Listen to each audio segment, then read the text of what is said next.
blanket the Australian state of New South Wales, transforming day into night. And you've got to put your bodies upon the gears and upon the wheels, The federal upon government the is levers. cracking down on eco-terrorism and being followed closely by the states. For the second time in weeks, a young immigrant child has died while in custody at the U.S. Here to border. help protect the water for the future generation.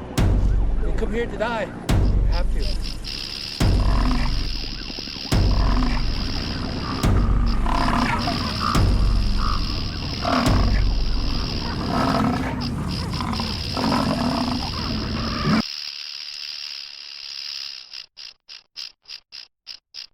Hey friends, I'm Arnold Schroeder, and this is Fight Like an Animal. My first impression of Ken Ward, honestly, was that he was in pain.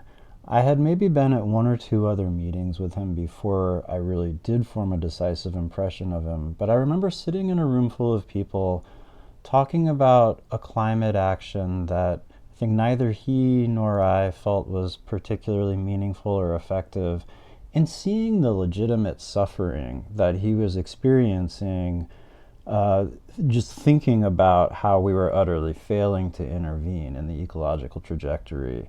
And I remember really realizing at that particular moment that I had some kind of like deep affinity for him as a person and deep affinity for him politically. And that's kind of a lot of what we're talking about today, is why some people have an experiential response to the ecological crisis of suffering and a desperate desire to intervene, and why so many other people, including people who are perfectly capable of acknowledging its scope and significance in some like kind of explicit terms, don't really seem to feel much about it or to actually incorporate a response to it in any really meaningful sense into their politics at all.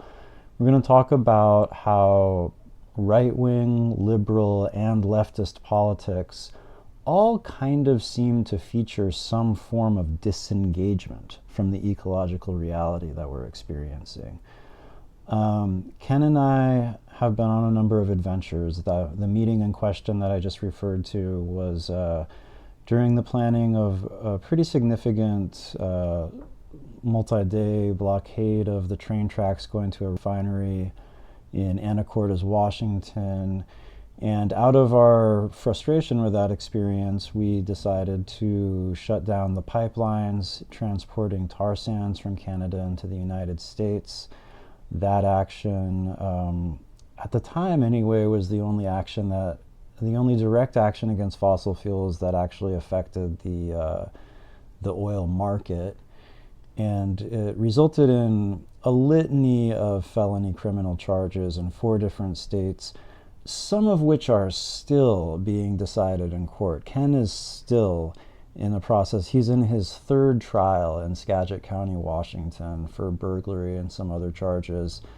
And so if you want to know more about what he is doing in terms of pleading the necessity defense, pleading that the laws he broke were necessary to break to prevent the greater harm of climate change, check out the Shut It Down Climate Direct Action page on Facebook.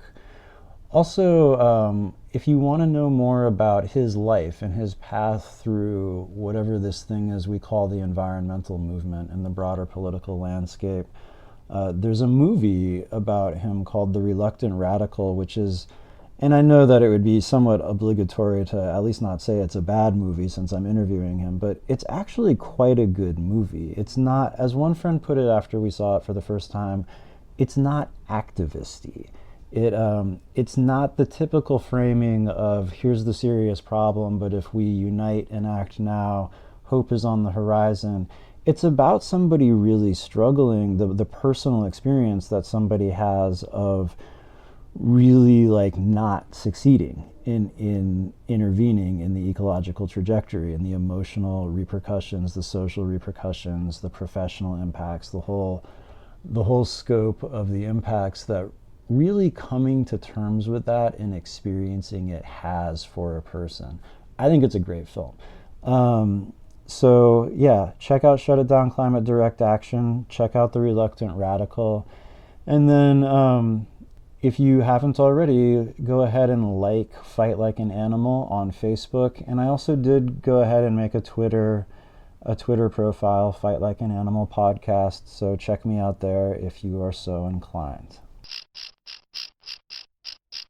Okay, well, thank you for taking time out of gardening to be here with me, Ken. I know it's actually really difficult on some level to stop gardening and to keep talking about politics.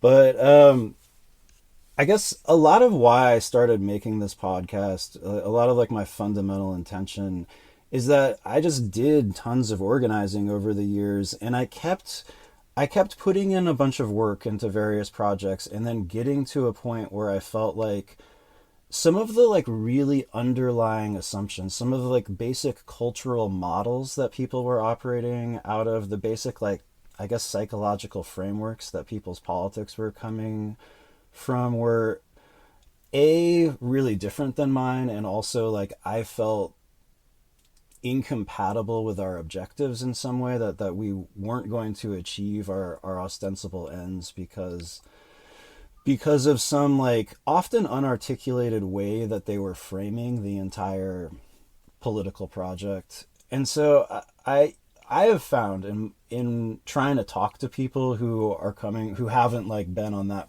particular organizing journey with me, I've found that it's often easier for me to convey some sense of like what I think is kind of fundamentally broken about how we're doing politics or whatever, not by like meticulously describing all these different aspects of policy and organization, but by just like describing my own path, by saying like, well, I tried this and then we got to this point, so I gave up on that and started doing this instead.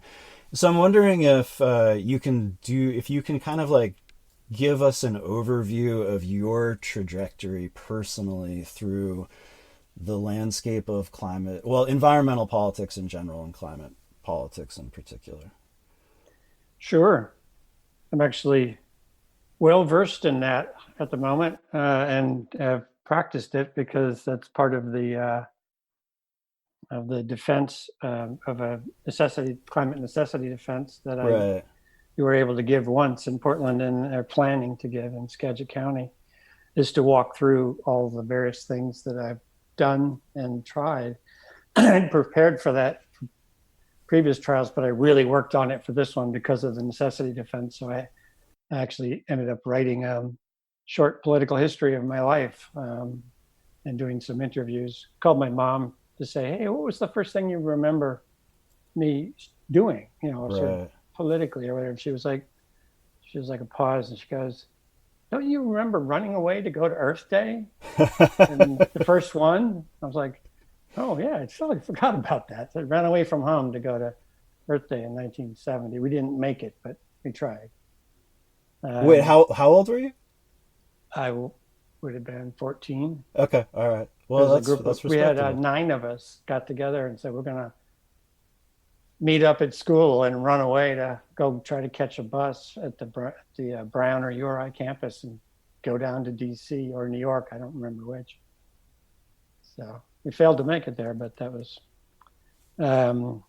memorable.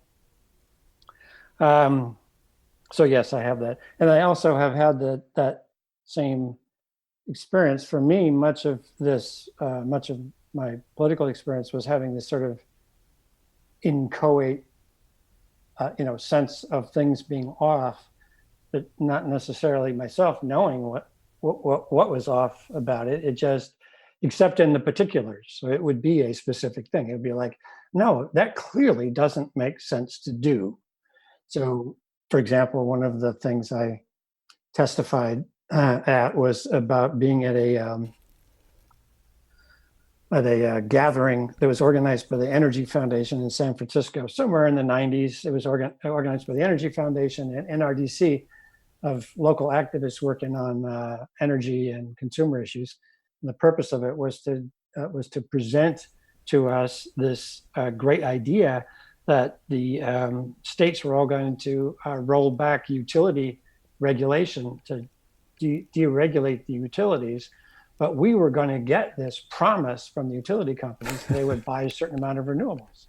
And I was sitting in this meeting, and I raised my hand and I said, well, especially in light of climate, at some point, aren't we even going to want to like nationalize the utility? To go the opposite direction. We're going to need to nationalize them. And why would we do this thing?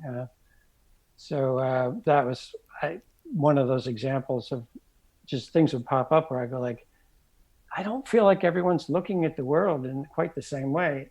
And they're also just not being politically astute. Or you're like, it seems pretty obvious.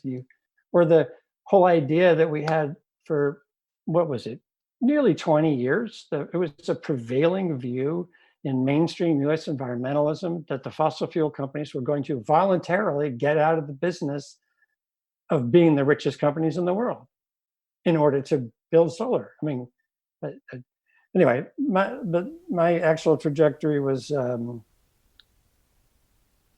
being interested in, concerned about environmental things in a general sense at the beginning of the environmental movement, but also the tail end of the 60s.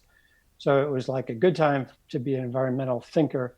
It was a terrible time to be a revolutionarily inclined person because you were surrounded by people whose revolution had just failed. Right. And they then controlled, for decades, well, I guess in some senses still do, they became academics and a bunch of other things, and they controlled the conversation. So it's very stifling. And I was not interested in being a doctrinaire leftist because there's no room for environmentalism of any sort in the left at that time. And I wasn't interested in being a liberal environmentalist either. I didn't really see how that could possibly get to the scale of change we needed. And I ended up going to some event in college where I listened to Ralph Nader talk, and he was just startlingly different. It was kind of result oriented and also much better about describing the general fix we're in. And so I got involved at the state level in the state PERGs, which was Nader-based network. And then I did that for 20 years. Was the director of a number of organizations. I was part of a fairly small group of people starting in Massachusetts that were trying to take what had been just a bunch of individual state organizations and meld it into a national group, which we did, and also to expand off the campuses, which we did. And for quite some time, I thought that especially because as a group of people, and just primarily based on the leadership of Doug Phelps, who was the key lead person in the effort. But he brought to it, among other things, a perspective of the phrase we used for it was working under many different hats. There was the idea that one organization couldn't possibly do with the scale of change we needed. So one thing we could do is to create more than one organization to do different things in different settings. And the other was to do all of that work with the sense that we were doing this as cogs in some larger political thing that might not be there at the moment, but we and others would try to work towards it. So even if what we were doing day to day might seem to be just liberal environmentalism, as long as we had this more revolutionary perspective in our heads and in our organizing efforts, then we would get there when the time ripened. But so I just keep rambling on here. Please do, yeah. You're making many salient points. These are many of the frustrations that I'm struggling to articulate as well. You're essentially touching on all of them. At the end of 20 years, I was serving as the executive director in New Jersey, where we had built up one of the largest and definitely one of the more effective state level efforts. We had at its peak, we had about 60 staff people and 6 or 7 offices, and we canvassed the entire state. And we had a pretty large staff, a range of experts. We had in one of the elections for governor, there's no initiative and there's only one statewide elected office in New Jersey. So it all comes down to the governor's race, like that defines the political. So at the peak of my work there, our work there, the race for governor was focused on two things. One was water pollution and toxics generally, and the other was auto insurance rates. And those were both our issues that we had defined. Right. Jim Florio, a great representative, was elected governor on those platforms. And we then immediately won, I think, we won like 27 bills in the next year and a half, including the toughest clean water law in the U.S. So it was the peak about what you could accomplish here, and then almost instantly, just by spending a little more money, they didn't really spend a lot. We were just swamped. We were at the national level, and then increasingly at the state level. We were basically spending all of our time trying to defend these things. I had felt like in the process of winning something like the Clean Water Act in New Jersey, that we were able to present it in the broader environmental sense, because there's some great language in the Federal Clean Water Act that talks about the vision of what you're trying to do here. We're trying to, in fact, return the nation to a state where it's built into the federal law, or it used to be, where all of our waters are fishable and swim. Like that's what we could talk about it. And so I felt like when we won those things, we were in fact working towards the broader ecological perspective, And then when we got into a defensive thing, we found that wasn't the case. Like nobody really wanted to fight. We didn't have majority support. It's the first time I realized that it's possible to have apparent majority support for an ecological perspective on the world, but really when it comes down to it, you don't have that. Right. That really is one of the particularly disorienting things about organizing around the ecological crisis now, is both you and I, from different echelons of the political landscape, both of us remember the phase when there was some sense in which we remember the phase of some actual policy progress being made. We remember the phase when there was some sense of kind of winning, and one could you had to put an optimistic spin on it, but one could imagine that we were on a trajectory towards greater and greater restructurings of our society. And you were doing something that looked a lot like liberal environmentalism, but you understood that it took place in the context of a larger process that was ultimately kind of revolutionary. And I was doing something that looked more kind of overtly revolutionary, but totally relied on very close forms of collaboration with what kind of looked like liberal environmentalism. And that more we can both remember when there was a more cohesive kind of political program in the world, that where there was, a diversity of entities working towards broadly similar ends, towards a cumulative effect that, we could see an overall desirability of. And we were actually kind of winning on some fronts. And then I feel like it's been a solid, I guess I feel like that ended maybe at the end of the 90s or somewhere. I don't have a sharp delineation. Maybe it really started ending after 9/11. But I feel like it's just truly been decades since there's been any legit progress or any sense that we're even evolving towards a framework for victory.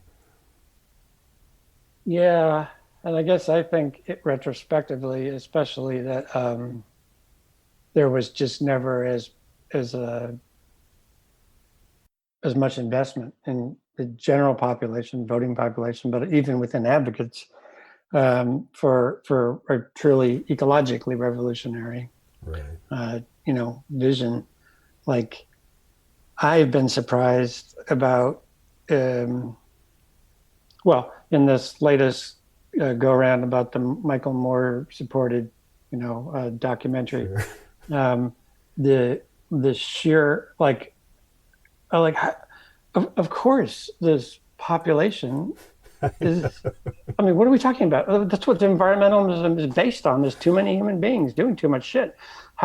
Why would anybody think that was in any way a problematic thing to say? And I'm astounded by the number of people, including presumably presumed environmentalists, who are saying that's not that's a racist thing, or I mean that you can't talk about that. I'm like, but that's what environment. I mean, go back to any of the basics. I mean, to me, E.F. Schumacher in particular is a kind of a formative, like small, like the concept of small is beautiful, and Buddhist economics is, we have to look at in every way in which we're problematic, impact or destroying the conditions, as in Jim Hanson's words, destroying the conditions to make civilization possible. But partly we have to ask what is civilization, and it's the understanding that if we have different expectations that aren't material, among other things, you don't have as many people. You don't have the need to have as many people because things are safer. And so, like, the basic idea of environmentalism is, to me, offers, at multiple levels, offers these solutions to the fundamental problems of humanity. And we've just given all that up in order to argue for solar power. I mean, like, I haven't seen the movie. I feel like I now have to go see the movie because I've read you gotta see so many reviews, and I'm like going like, I already know, I agree with the concept of the thing, however badly they did it. I'm sure they did it. Yeah, I guess they could have done a better job, but it is so depressing, the extent to which this is being like presented as, like these arguments that are essentially like, well, you can't say anything about population because there was this guy once who said something about population and he was a racist, so that means that you are, in fact, definitely advocating for race-based genocide. And, like the filmmakers themselves pointed out in an interview where they were like, we're just saying what like the UN has been saying, we're just reiterating the most basic like these tenets that are just grounded in like the most basic, principles of the physical world that we inhabit, that people have been churning out literature like, the limits to growth or whatever, that scientists and entities like international planning entities have been churning out literature about for decades. And so it feels like, rather than progressing towards an increasingly like ecological framework in our society, like the degree of like backlash that film got just made me feel like we're farther away from anywhere we would need to be than we've literally ever been. At some point, if you want to hear the rest of my quick history anyway, but at one point when I actually sat down to try to make the first time I ever, I never thought of myself as particularly good strategic level thinker. Like it was just not anything I spent, like I was just befuddled always about, and I appreciated it when I heard other people talk that would help me make sense to me. I always found, I thought my forte was at kind of a campaigns level. Go do this thing, get a bunch of people and go, have a really good fight. Maybe win, I don't know, but I'm really good at that. And I was just not wanting to spend any time trying to think. And I just got to a point where I didn't have any answers, and I tried. It took me 2 years. It was awful. I didn't enjoy it. But one conclusion out of all that was to say, we've got the opposition, we have our enemies, right? That's pretty self-evident who they are.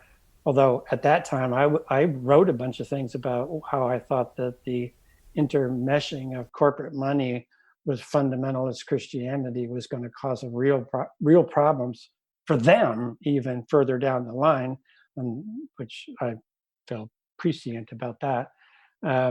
But I said that the most immediate and probably overarching problem is internal, is the left and the liberals. I mean, basically, neither vision from the left, neither the left nor the liberal, whether or not it's corporate liberal, you can divide liberals into corporate liberals and social liberals, but neither vision is ecologically based. Right. It's just, that's not, and it's just not going to fit. They're both efforts to take over fundamentalist environmentalism and meld it to their own. And that's what we're seeing. We've reached the point where there's no there anymore, and the handful of people that do express those things have been marginalized either they themselves are marginal characters, or just they have been marginalized to the point where they're not, or just quieter. Like,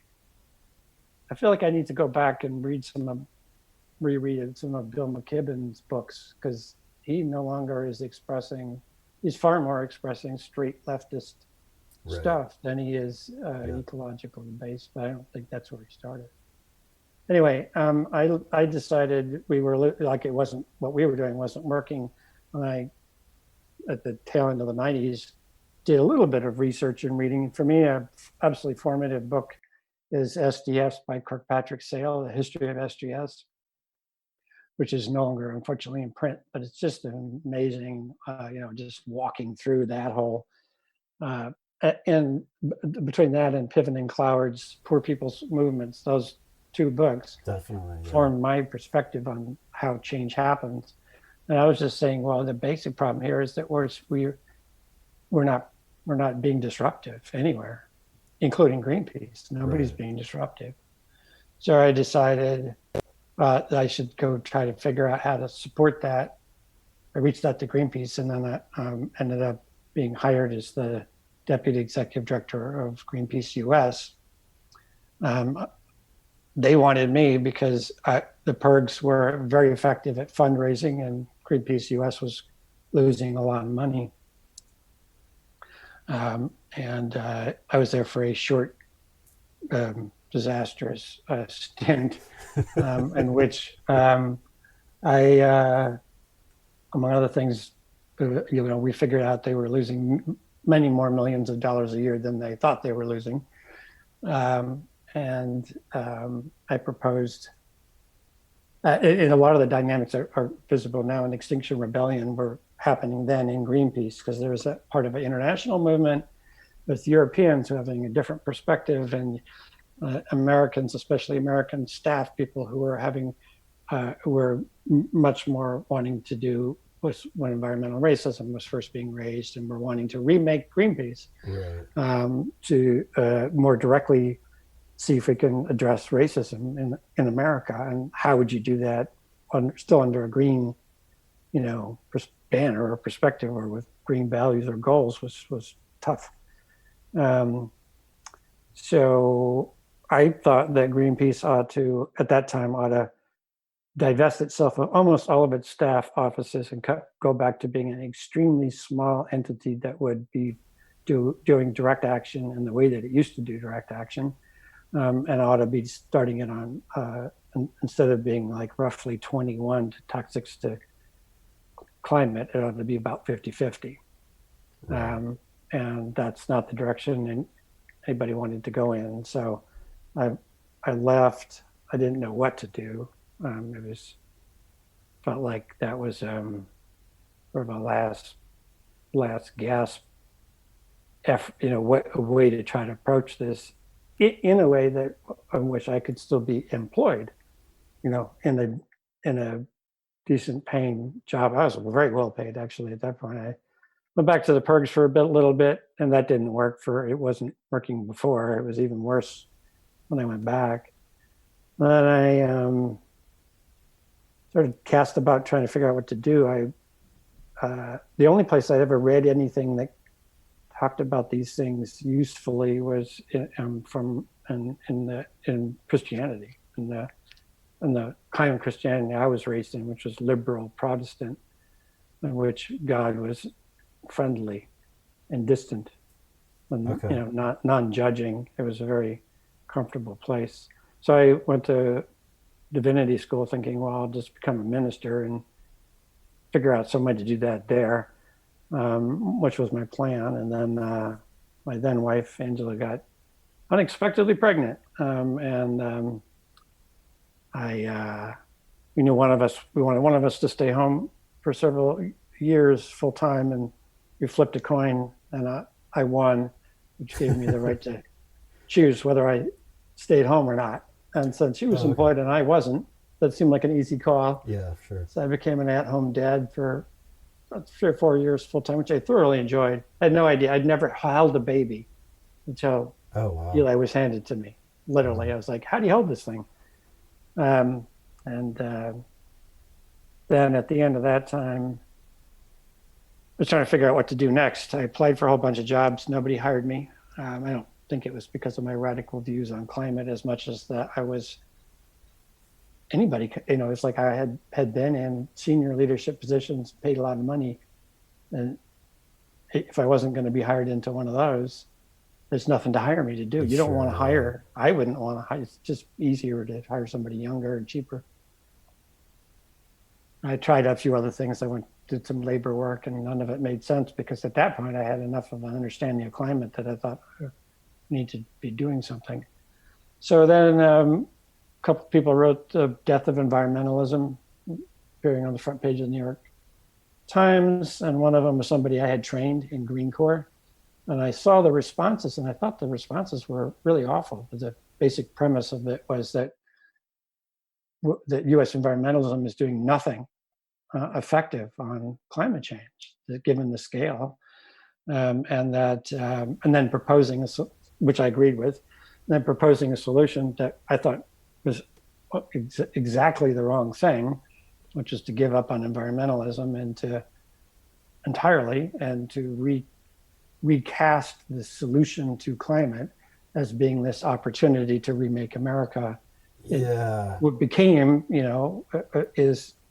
which is a strategy that's largely been adopted. Yeah, it was. Obama basically, they didn't agree with it, but I thought Obama took that on entirely. Totally. The New Green Deal is just an extension of that. That's essentially what we've been saying, which is essentially, you don't have to worry about, environmental values can be solved if you just recycle or change your light bulbs. And then as a society and at the kind of industrial cap level of capital, we can just substitute what we're doing now, and nobody's life is going to be hugely, changed here. So I wrote a response to that said that, and also addressed a few other things, like the problem of the left and the problem of liberals, and I got a very good response to that. So we organized a group of people, which eventually was called the Bright Lines Network. It had about 200 people who were in some way involved, but it was really a core of maybe 30 people. And we had a series of meetings. And then based on that and based on a lot of work I did, which took 2 years, I wrote, or we developed an alternative, like this is what US environmentalism should be doing. Some of it we put out publicly in a series I wrote for Grist. And I was expecting, at the very least, it would help prompt enough, some level of conversation about these things, and that we'd be able to raise a little bit of money to try out some of it. It was modeled on what the right wing did pretty effectively then, which is to have independent think tanks, action praxis places. You try stuff out and talk about it, and then I'd always been able to I'd raised millions of dollars for the other stuff we were doing. I didn't think this would be that hard, and then we didn't raise a dime. I didn't get zero interest, not one. I would think I was invited one place, which is Lois Gibbs's group invited me to meet with their board. But other than that, no interest, no conversation, no debate, no money, no nothing. And then, which was really debilitating and caused me to go into intense depression.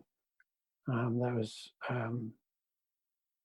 where I first had to start reckoning with okay, I'm feeling differently than everybody else is. I feel like what everybody around me currently feels all the time. Like I feel we are in crisis. I feel like we are almost about to go down the tubes. People are a lot of people are going to die. Entire ecosystems are going to be wiped out.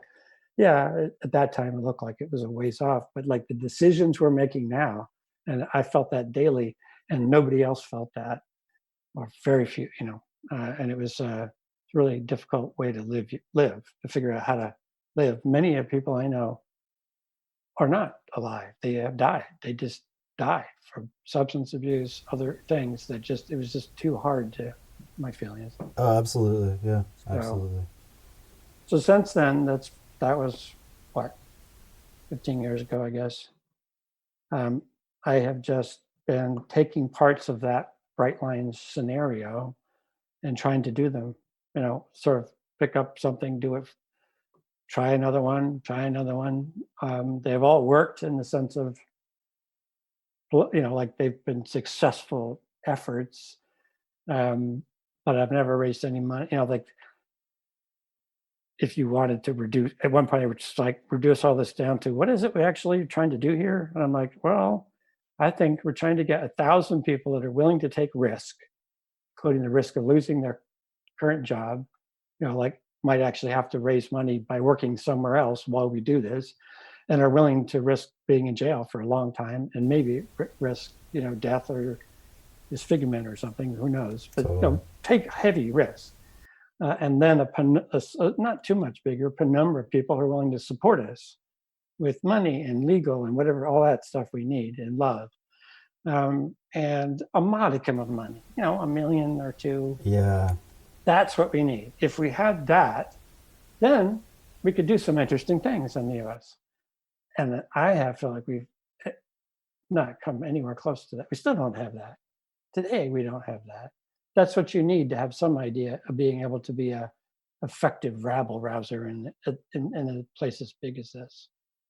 And one of those things, of course, was to go out after calling for other people to do it. I went out and did my own direct action, which was started with the lobster boat blockade, which is nothing more, as somebody's pointed out, than just a basic Greenpeace action done like they would have done it, right? And it worked pretty. It didn't work. I thought that an action like that would result in enough money and people to at least continue to do actions like that, but that didn't turn out. None of the actions I've engaged in have done that, have accomplished that. We've raised enough money to save our own asses, get through the trial and whatever. But I think most people who have any idea of the work I've done, it's because, well, you're a direct action person, and not really. That's one of the pieces that I think we need overall. But like you were talking about earlier, really, it's got to be, it has to be conceived of as different people doing, and different entities doing different things where they are. But because they're all working together, you can have the reason it's extremely difficult to have a big vision of change unless you have some concept of the resources and how that might all fit together and be doable. If all you're doing is doing one small thing in one small place, it's very hard to think big. Which is literally, I feel like I've spent approximately 25% of my political career arguing for precisely this perspective, just like trying, like being in whatever political process and saying some version of, yeah, but we can think different things and have like somewhat different objectives. And the question is there a cumulative effect? Like, is there, that we ultimately all desire? Because then maybe we could stop yelling at each other about not doing the exact same thing and we could get somewhere. And it's astonishing how much that feels like. To me, that feels like an absolute square one organizing principle, and it is one of the many respects in which I feel like most of my political life I have failed to get to square one. And then, of course, funding is another one, and because the amounts of money you're talking about are a tiny proportion of the money that's thrown at liberal environmentalism. It's just like a tiny proportion of like money that is there for ostensibly for political change, but there are these incredibly tight parameters on what kinds of approaches you can be taking to get like literally any money at all, like any money. Yeah, and the I don't understand I don't have a real idea of why it is that people want to distinguish what they're doing from what others are, rather than find ways that you would understand it to be common ground. Right. The key difference, to me, the differences are the liberals, it's all about policy, like what policy is the right one, and leftists, it's all about political language. Right. It's not really about, it's like a framing exercise. Yeah, it's like if you actually want to have a different organization, that you're an all-white organization, you want to have an organization that's not all white, there's useful conversations that you could have about different ways that might be approached. Do that, right? Yeah, and there are people that have done that, and there's been downsides to that. It's tough. I mean, so like you'd want to have a reasonable conversation, but that isn't the case. There's no room to have that because there's an orthodox understanding of what that means now. At this point, as far as I can see, that's all been reduced down to unless everyone's own individual racism is exercised or changed, like that's the only litmus test, and everything flows from that. Ignoring whole very large things like how do people want to congregate? Right. Like people choose in areas where you get to see, like churches are the perfect example, where there are churches that are fully integrated. They're generally small and they really, really work hard at it. You have to find people that going, yes, that's what I'm going to do. I want to be in a church like the one Paul was writing to. Sure. But if you want to do it, yeah. So anyway, but people are not sitting around going, no. At this point, we need to find ways in which we could say, this is how we are. In fact, this is the thing that binds us. And at least originally, when I started off way back when, that would have been a common understanding of environmental values and an ecological perspective, and everything flows from that. And I do think the core of people who have that has gone up. I know because we've talked about this before. To me, the key metric has always been, what's the number of people who respond to an open-ended polling question that's something along the lines of, what do you think the biggest problem facing the nation, the country, whatever. So for all of the time I've been monitoring that, the number of people entering any environmental thing, including climate, has never gone above the margin, the 2% margin of error in any national poll, except in the last year. Yep. It's gone up. There's a 3 and 5%, which is encouraging. Yep.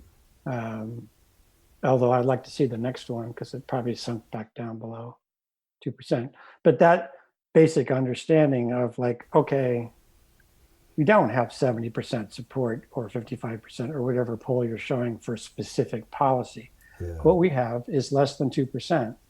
That's what we need to work with. We need to have an organizing model and a political perspective that says we have a very small core to begin with.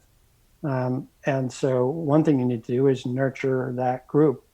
And everything we've done has run counter to that for decades now. It's like, we're going to not tell the truth as those people understand it, because that will alienate everybody else. We're going to dumb down the truth, and we're going to do things like celebrate very small victories, which just doesn't resonate with somebody that has an ecological perspective. So there was the lobster boat blockade, and then... Yeah, I did that. I was astounded that we didn't... I'm sorry? What year was that again? 2013. Okay. I believe. I was astounded that we thought we were going to be in federal, we thought it was going to be like plowshares, right. kind of thing. We'd spend a year or so in federal. So I was amazed that didn't happen. And then, and also amazed that it didn't result in ongoing such efforts. I moved out from Massachusetts to Oregon for personal reasons, and then just sort of met you and others, just going to meetings to figure out what's happening out there, and did Break Free, which had initially huge promise, and then got negotiated down to not quite so much. And then at the tail end of which you raised the, hey, there's this thing they're doing in Canada. Let's think about doing that. So we did later in the summer. So we did. That was shut it down. And which is still playing out. I'm supposed to go to trial for a third time, having won. I had a hung jury on all counts at a first trial. It was retried again.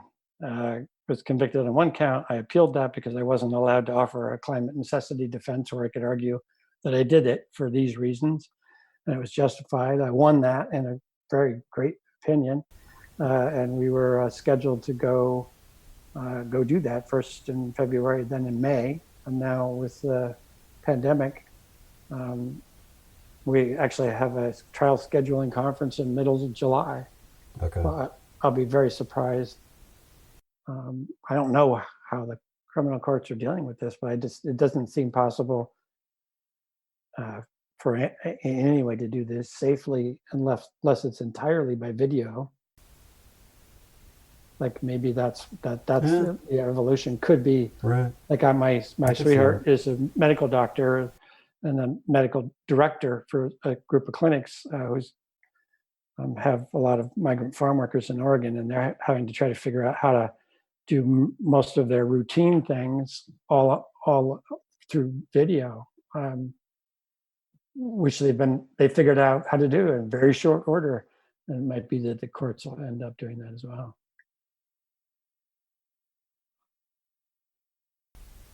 And so now you, like myself, find yourself gardening more than you used to.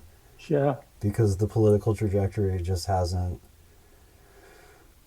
played out in a way that feels worth putting in the 16-hour days over anymore. Yeah, I got very excited about Extinction Rebellion when it happened in the UK. Right. I saw it.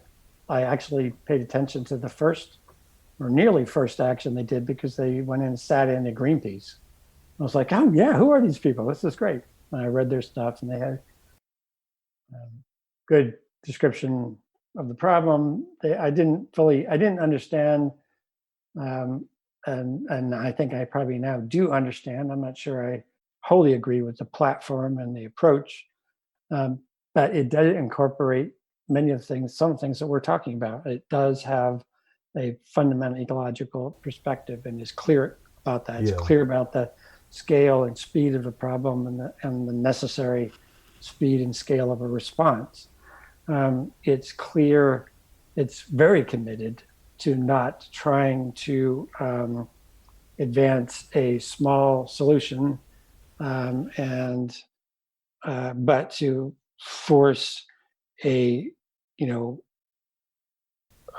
communal response. Then it's a little tricky because it's in the business of simultaneously rebelling against government and calling on government to do certain things and not others. And it's also invested in this process of citizen assemblies, which we haven't seen a lot of experience with in the world. It's not entirely clear what effect it would ultimately have. Whether that will work. Right. I don't see why a government couldn't ignore a citizen assembly response just as easily as it does its own bureaucrats. But at every other level up to that, and just the mere fact of the success that they accomplished in very short period of time in the UK, I got very excited about that. I have had a trying experience with within the effort to organize it in the US, the first effort. I was on the very first couple of calls, and it ended up with some fundamental disagreements with the people who are now running it. Mm-hmm. There is an effort that I have supported to launch a more of back to basics, to try it again in the US, much more closely following the model that was applied in the UK to see if that would work, because we haven't really tried that. I don't know that it will. The US is so different, and the polarization is so great that it's not clear that there's room for it, but it ought to be tried. And it is one of the other places that's doing effective disruption. I mean, if the core of any of these things has got to be some form of effective disruption, the things that you and I have engaged in, which is more of a Greenpeace or forest type, actions that do require smaller numbers of people engaging in high risk. That hasn't taken off yet. So maybe it is time to try lower risk, larger mass actions that can disrupt by being in capital cities. Yeah, I mean, I don't know. It's so interesting. Like, I find myself wondering what current me would tell me, I don't know, like 5 years ago about the current phase of climate politics, because I do feel like on some level there's been some qualitative shifts of sorts, like something is happening, but it's extremely difficult for me to characterize. I mean, I think that I hadn't actually seen the polling that you're referring to, where more than the margin of error of people are putting environmental issues as like a primary concern. But I do know that in the polling where they just ask, I think it's some categorical question like, is climate change a major concern to you or something like that? I know that response rate was very was just like literally a flat line basically for decades, from the time of whenever, say like Jim Hanson's initial testimony to Congress or the first climate summit in Rio or whatever, pretty much stayed exactly the same as these like increasingly dire warnings came out, and it became increasingly clear that we weren't talking about something that was going to happen in a century. We were actually talking about something we were witnessing right now. And then in 2017, I felt like I noticed on like a totally subjective level, just in interacting with people, that was that first year that there was smoke choking the skies of like many major cities on the West Coast. And then there was simultaneously just like the Southeast was just, and the East Coast were just like inundated with hurricanes. And that was the first time, in my understanding, that same opinion polling that had been conducted forever found any substantial increase in the number of people who were saying that they were very concerned with climate change. And I did feel like kind of right around then, some of the things that that both you and I had spent so long just kind of, like hypothesizing about and wondering when we would ever see them, some like highly diminished version of those things did start happening. I think like XR in particular is an example of that. But I found, XR met some of the criteria of what I was hoping would happen, and that I felt like I spent a lot of time trying to create, in the sense that, like you said, it was like, it was truly a mass movement that did have like a pretty explicitly ecological framework on some level. And at the same time, I found that one of my core responses to it was this notion that I developed a lot earlier, that whatever you try to do, you should expect to achieve something like 2 or 3 degrees below it, right? And so like if you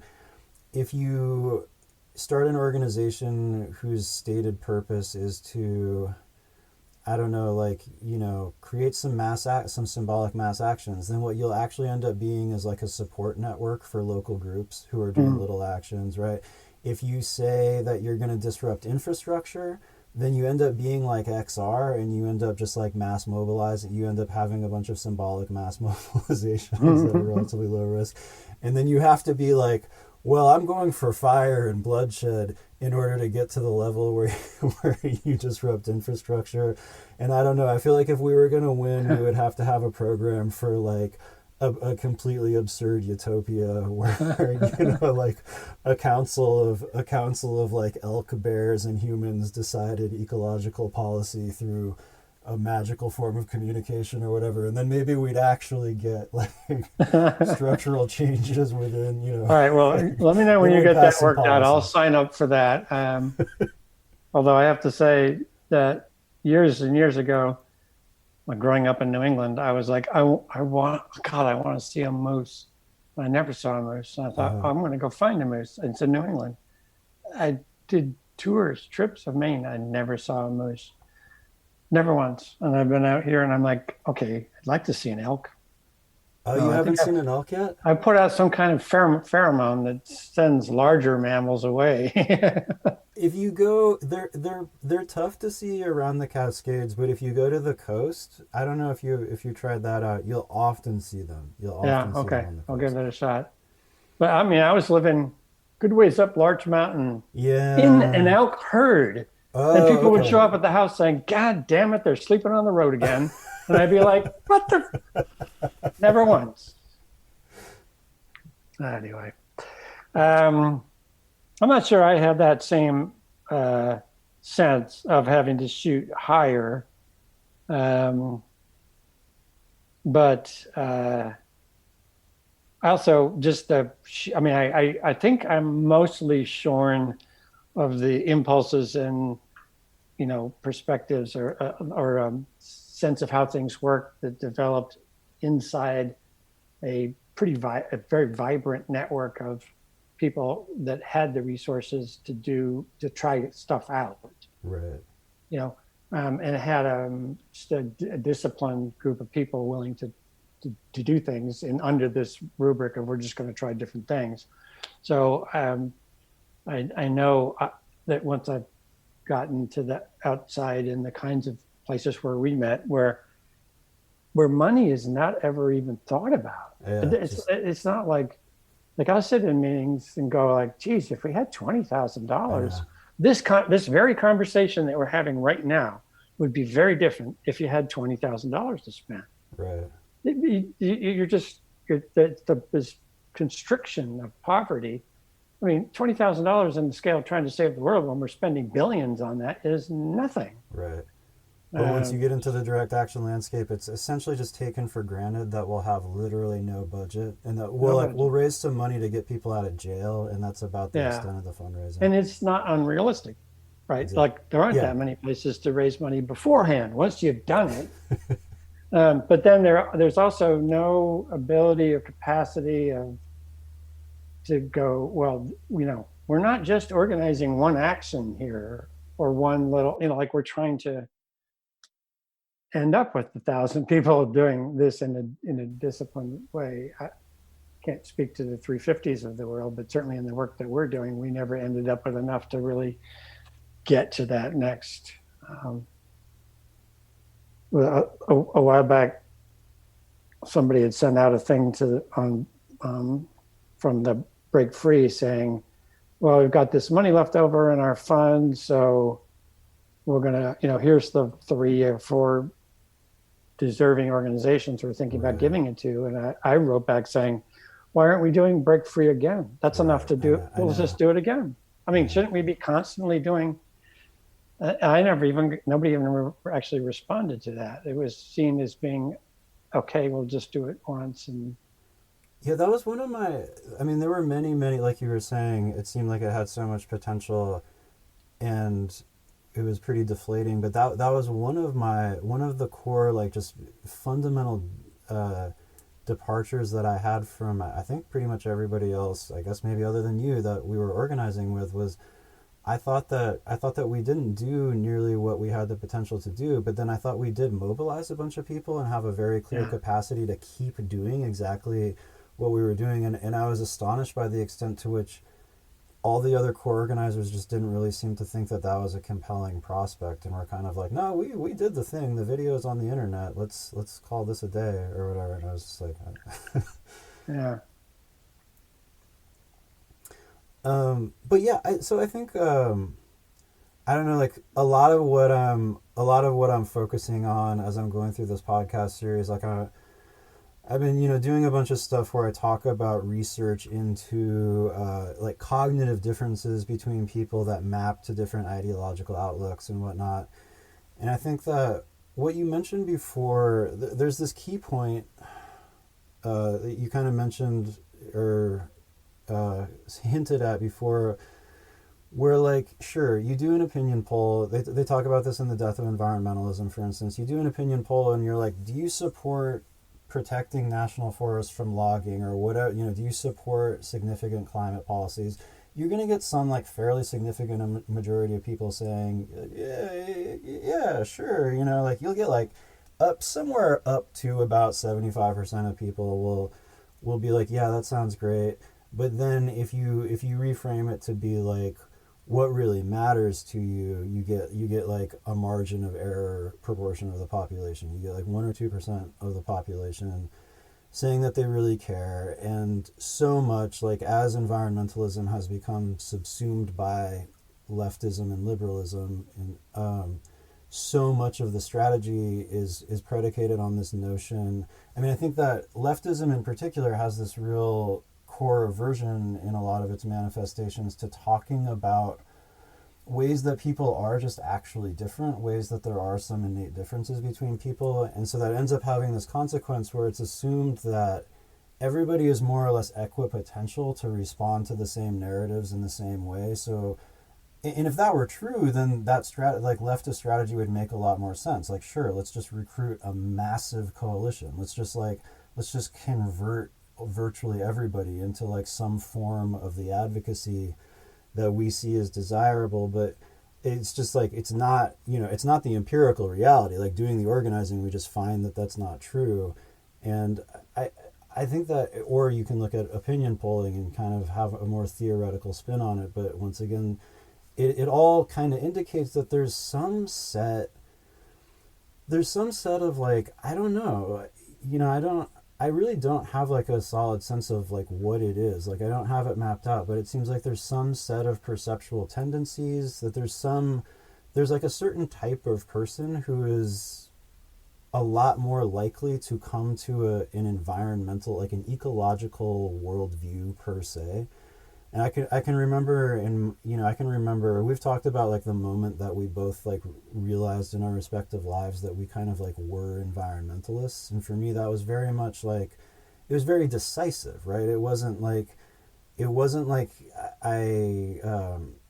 really wasn't based on an understanding of the consequences for human society that were going to occur from continuing on the path we were on. It was this sense of, I mean, I've often thought of it as like a sense of increasing, like, identification with increasingly large scales of the world around me. So like at some point in my teens, I started really identifying with other people and wanting to intervene in their suffering. And then later on, I started to like identify with the entire world, essentially. And, but I feel like, I guess my question ultimately is just like, what do you think what do you think distinguishes people? Because it seems like there's something. What do you think ultimately distinguishes people who develop an ecological worldview as opposed to those who don't? Including those who don't, who are like in some sense involved in climate politics or... Yeah. I should apologize for not having read your paper yet. Oh, no, that's okay. I've been actually literally trying not to think about any of this for a while. It's been a marvelous vacation because I can't do anything. So therefore I don't have to feel bad about doing anything. But I will read it. You can talk about that later. But those questions I feel are quite central, because the way it came up for me, or the way I started asking about that is, so why is it that presented with this set of information, right, very few people are responding to it, including environmentalists, like people who are literally working in the groups. In environmental They're not getting up in the morning going, like, what, why not? It seems I am. I mean, and some people, what's the difference? Is it just our training, and I think that, just stepping one aside, the current polarization in the US makes this conversation difficult, right, because it swamps the differences. Like, right, that like we're in an us then situation, there's two sides, that takes over these other. But prior or alongside that, and I think I know you've heard this from me before, but I just ended up gravitating to these more educational psychology perspective of trying to understand who we're teaching and how do we teach. And so things from that, and also from not so much the academics, but the sort of advocates within the disability movement, especially mental health disability movement, but just broadly. In those two places, I found people who were thinking about it as, oh, okay, we're not all the same, right? Are there ways that we could, in the way that humans do, usefully sort the differences? Right. Like, are there discernible things? And the answer in the educational area it was increasingly yes. In fact, there are some discernible ways of being human. Well, they talked about it as intelligence. It's Howard Gardner's and kinds of intelligence, but it's as much who you are, and if you read through the different kinds of intelligence, it just makes sense. I mean, there's like some people who have skills of empathy, just ability to understand where the perspective of other people. They're just really good at that. And there's other people who, like our president, who are at the other extreme of not being, they don't get that, but they have some other facility. It fits into the story we're told is because of capitalism, but also other factors, is very much like there's a good way to be, and there's a fucked up way to be. Where are you on the scale? Right. It's much more reasonable, accurate, fair, whatever to think of it as. Well, we kind of evolved to be, in groups, and it was really useful. If you're in a small group of 50 to 75 people, it's useful to have different kinds of people in that group and to be. So anyway, within those types of intelligence, there was this one that Gardner and his folks at Harvard, and in Gardner's work, they were trying to find types of intelligence that you could describe that could be that would be identifiable in clinical laboratory settings, so that other people searching for these things could find them, and that's their, So one of the things that they identified, which I think is still listed as a candidate intelligence, but may have been actually, is existential thinking. Right. So, people presented with a story or information, presented with something, will tend to go to what's the biggest picture of questions involved in that thing. And that, to me, perfectly explains people like you. Like there's just in most of human history, those kinds of people have tended to be mystics or go towards religion. Yeah, totally. And then those terms, and that because of that, people like Gardner, I think it's one of the reasons why they didn't embrace it as a full intelligence, because they think of it in religious terms. But I think that's our situation. I think it makes sense that you wouldn't, in a small group of people, want to have a lot of existential thinkers, right? Because we don't do a lot of work. We'd be the ones who would be mostly inclined to go like, well, wait a minute, before we do that thing that we're just going to go do, what about this? Or should we think about the following? And it's good to have a small number of those people, but you don't want a lot of them. I feel like that's at the individual level, presented with ecological perspective. There are some people who respond to that by going, like me and you, well, shit, that makes sense. Boom, as a whole worldview, all of a sudden, quickly, like, exactly. That makes total sense. There are also some people that may not be existential thinkers, I don't know that it appears in Gardner's list, but have an empathetic connection with nature.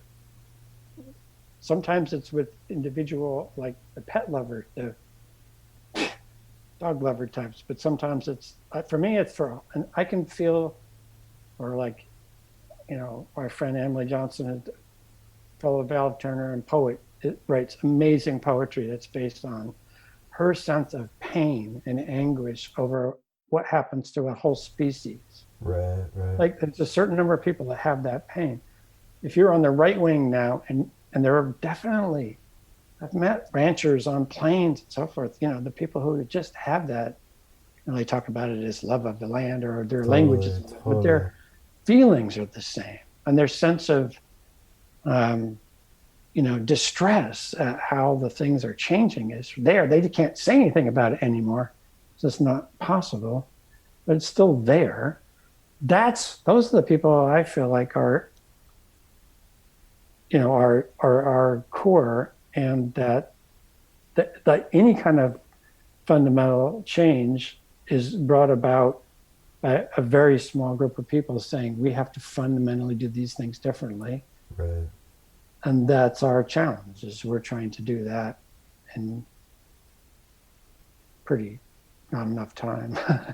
But that's the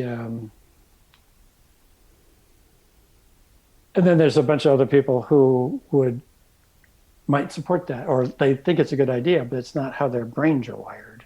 They don't get up in the morning feeling pain at the loss of these things. Yeah. That number is getting bigger. And when we were writing the Bright Lines thing, one of the big disagreements was, well, like there were I'd call us the realists rather than the pessimists, just saying like, realistically, none of this is going to change until we start seeing some impacts that are big enough. It'll probably be too late, but we ought to think about it in those terms. We're trying to build a small group of people who are coherent and have a solution that we will say, this is what we need to be doing at that point of crisis. We thought it was hundreds of years off, but it's actually only decades or maybe years off. But most people aren't even going to think about it until the last minute. Which is, once again, one of those ways in which the right seems to have like a strategic paradigm that I kind of wish other echelons of politics could adopt, where they do take people who are kind of like marginal, highly dedicated, somewhat extremist thinkers, and they're like, here's some money, try to influence the world. And, and again, it's like we were talking about, they're not trying to build mass movements. They're trying to totally shape, they're trying to shape politics from among relatively small cohorts. That is, I do try to be empathetic to understand how people, who they are and where they are, constrains their ability to do things. But and therefore also to try to reduce my own anger. But I still am like, we're sitting here, we watch the right wing do this methodically, carefully. They went from being the John Birch Society, the most fucking loony people, they just methodically built from the John Birch Society to owning the whole country without ever winning a real majority of anybody for any of this. We know exactly what they did. Why don't we do something? Why don't we learn from this? Why, in some way, don't we say that works and we're losing? Let's try that. We're spending more money than they are. They did it with less money. I am so pissed at the people that just, I don't want to, I don't even know the answer. I don't want to do that because I like my job. I mean, that's some of it, but. Yeah, no, it's definitely right. Like in moments where I'm beside myself by frustration, I'll find myself screaming something like, I'm not asking us to be geniuses. I'm asking us to be as coherent and smart as the lunatic motherfuckers on the right. Like, it's not asking a lot. But yeah, I mean, I think that's really interesting. I didn't know that research where, there's like an existential intelligence that they kind of map to mysticism. But I think that I've definitely come to that conclusion, like when in the like very decisive singular moment when I was 16 years old, when I realized so much about what, realized that my life would kind of be preoccupied with what it's been preoccupied with, where I was like, I am deeply interested in evolutionary biology. I am an environmentalist, like everything is connected, it was definitely like I can articulate all these conclusions that I rapidly came to, in pretty like straightforward political terms or whatever, like I realized that our civilization is killing the planet. Like that's easy enough to convey and it's a scientific statement, but I was also totally aware that the actual subjective experience I was having was in a different culture would have been, like I would have framed it as like a mystical encounter with something, it was definitely, it had that like the meta narrative, whether you're reading like The Thunder Perfect Mind or Black Elk Speaks or whatever, of identifying with everything simultaneously and feeling, like, or that people just describe whenever they take psychedelic drugs, I guess, where it's like, like I felt like I was all things and saw from all perspectives or whatever. And I thought it was interesting. Did you read Naomi Klein's This Changes Everything? Yeah. I thought it was a really good book about climate, but like on so many levels, like I thought it was smart. I thought it proposed some good policies and everything. But one of the things that I thought was most interesting about it was I felt like it was somebody who's really like fundamentally not grounded in an ecological worldview, actually talking about that and talking about how hard it was, like how imminent of a threat to all human well-being climate change and the ecological crisis overall had to become before she could pay like any attention to it at all. And Naomi Klein is a whole lot smarter and more focused and sophisticated than like most people who are, in her like broad kind of like left political echelon. But she really describes how there were like some legitimate cognitive barriers to her like deciding to give a fuck about the planet on some level. And like I guess I still, as much as I see the way in which the left has definitely like as like environmental, because everything is so polarized, environmentalism kind of ended up being like a left issue, whereas for a long time the left was just sort of overtly like had an overt animosity towards environmentalism. And then as the situation, like as the crisis has progressed, the left has said like, okay, we're subsuming environmentalism. Like if you care about the ecological crisis, that means you're a leftist now. But the answer, like the right strategy for dealing with the ecological crisis is to do exactly what we were always saying you should do just to be a leftist in general back when we hated environmentalism. And I think that like what I'm experiencing, as much as there is like a lot more attention on one level within the left to environmental issues, is just exactly that, like this sense that unless somebody literally has like a sense of wonder about the world that they live in and a sense of humans being like one part of a broad system and that being like a core paradigm that they operate from, I guess I'm starting to really encounter this feeling that they will always come to responses to the ecological crisis that aren't really very good and just kind of don't work. Yeah. And they'll also ultimately revert to what it is that they are their values. Exactly. So the constant tension is like, well, this is one of the things we wrote about way back when in Brightlands, like that the left has to make climate and environmentalism one more area of injustice. Yeah, exactly. And not just injustice broadly, but injustice based on what's local. Right. So, because that's the value. The value is, what's the injustice here? We don't hear a lot in the left about the global injustice is not the actual if you're just looking at who's screwed here. Even poor people in the U.S. are less screwed than poor people on any island or, Bangladesh. Are going to lose their nation. There's something else you were just saying that was triggering something, but it's escaped me now. The empathetic, the kind of sense of among the various things that have been lost, and I don't know. It was so central to me. I didn't have one crystallizing particular experience. I just cared about a lot of different things, and then I read really just a handful of books, and like, okay, that makes sense. That's the problem, and in fact, I always felt sort of estranged from the people who were emotive. Like I remember when Earth First was happening. It wasn't Roselle. I forgot who the other person who like Dave Foreman or somebody. Yeah, Foreman. Right. Came and gave a talk when I was in college in Western Mass, and there's a lot of people. And somewhere in the middle of it, he started talking about his affinity with the wolf, and then he just starts. I know where this is going. He's like howling. Yeah. Totally. And everybody else is like, oh, and I'm like, what the fuck? This is. I was like, I don't want any part. I don't it just didn't relate at that time anyway. I still probably could not pull off a howl, but the pain, the sense of pain or connectedness, positively or negatively, I have that. Just and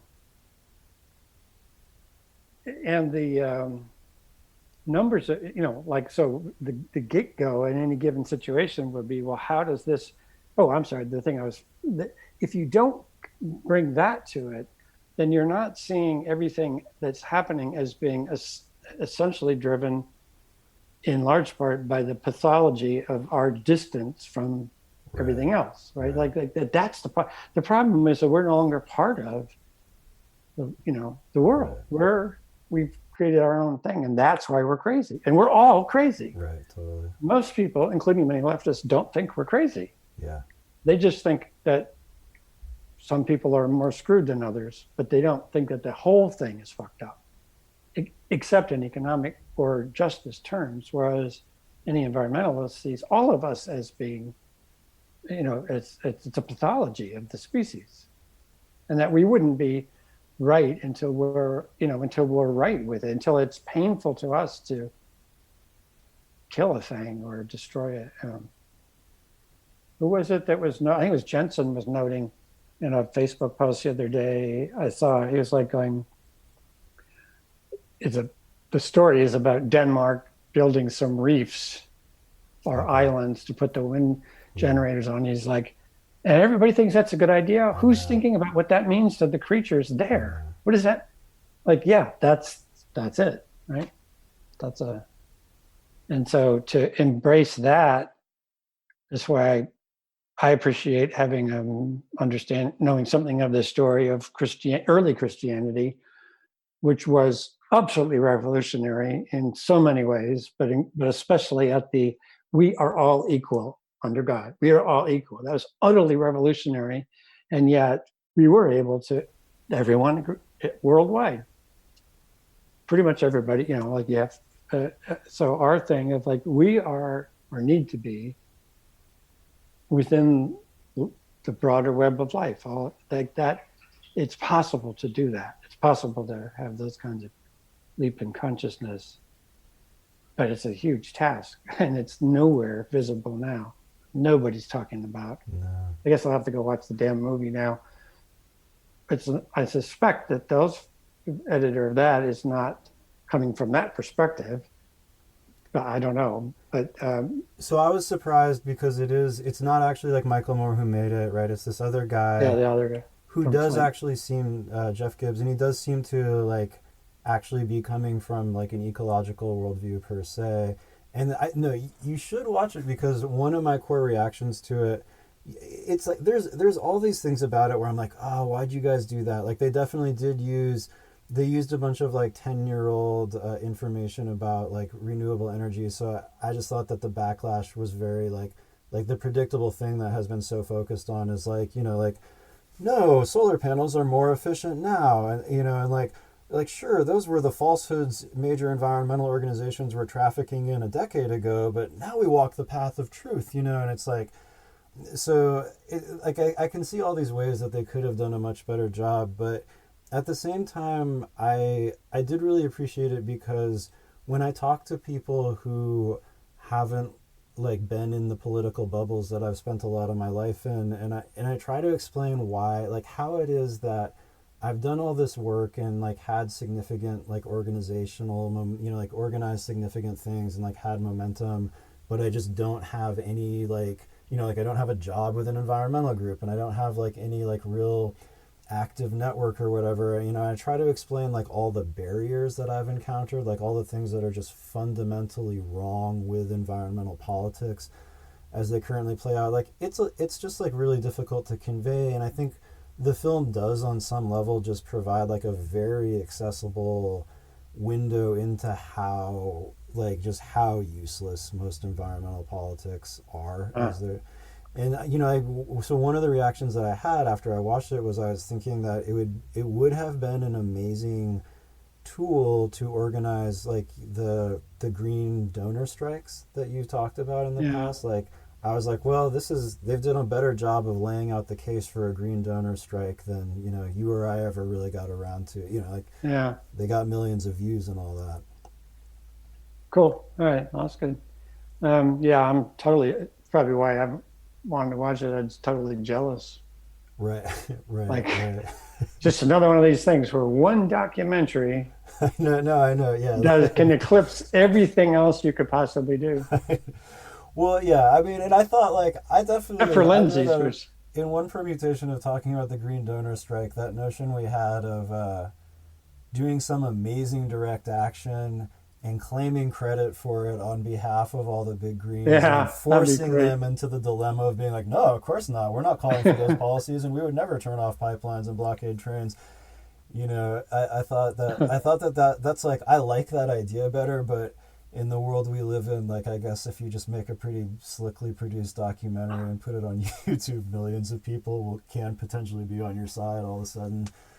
I don't know, but yeah, and I don't know, like, I think that there's an emerging, I'm going to read the research that you talked about with the forms of intelligence. I think that there's just kind of an emerging science. Like, I've spent all this time reading all this literature on all these corollaries of right-left, even though I don't really personally identify with, like, right-left politics very much at all. Like, there are all these, like, corollaries of right-left political perceptions that give a pretty strong indication that there's an innate basis on some level for orienting towards those positions. And it's all this, like, there's all these kind of unpredictable idiosyncratic, like, covariates, like, brain structure or degrees of fearful responses to the same stimuli and all this stuff.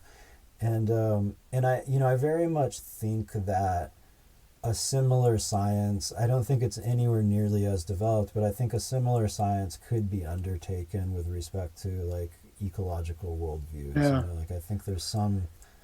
Well, so the tricky part for me in the first, and that there's innate attraction to a particular ideology, is how does that fit with masses, though? Because does that mean that at some points, if a certain perspective becomes dominant, do other people just switch or go? I mean, Right. something has to go in or hurt. Yeah. And I'm constantly thinking about this in ways of, one of them is the, I'm looking at the places in the Midwest that 100 years ago, the young men went off to die in large numbers, in order to end slavery. I don't care what anybody else is saying. That's why some of them went because they had to, but a lot of them were going to end slavery. Those are the same places that are now flying Confederate flags. Yeah. So you've had, is it, that's why I'm sort of more, I think more attracted to the idea of the Gardner type thing, where it's a type of how you process the world.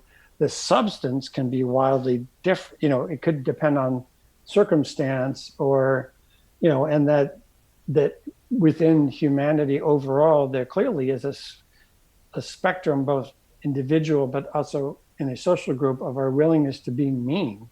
Right. Like what's our willingness to be mean at any given point? Germans sometimes are, sometimes, we're clearly, then we've got this shift happening there where it doesn't really fit with, it's a bigger question, or it's a macro shifting, like somehow whatever happens at the small groups within the overall society, how do each of them contribute or in any way help shape where we go or how we understand things. At some point, it can either click in. So, like, to me, if I'm sitting here trying to figure out where, from my own experience of all the things we've been talking about, watching what's happening, conflict inside XR, the response to this movie, like, I feel like I'm ultimately wanting to argue for essentially liberalism, right? Like, I think we need liberalism. The good part, or the core part of liberalism, or libertarianism, like they would call it in Europe, is the understanding that people are different. People, like the we need to find things that bind us together, focus on those, and we should leave everybody alone. Be different if they want to be different. Like that's liberalism to me. So that's being clearly lost on the right, where there's an orthodoxy, and now we're creating our own, or the left has its own orthodoxy. So where is the room? That's one of the things that XR tried pretty hard to carve space for. Like what we can have a community of people that just disagrees on a bunch of stuff, and yet we're still here.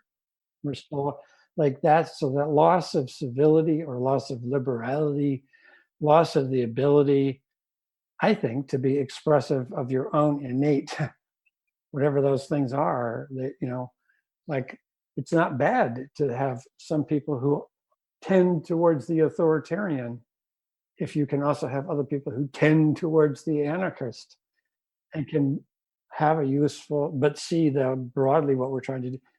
Anyway, I felt like I need to argue for, if I want to be trying to do anything at this point, it has to be to, again, to go to a level I don't think of myself as having any interest or facility for, but to talk about values and to talk about the environmental values and the need for have that as the, I don't know what to say about Al Gore, because he wrote about it. I think he's in the Klein category if he wrote about it, but he doesn't feel it. But when he wrote about it as central organizing principles, like that's what we need to do. But we also have to,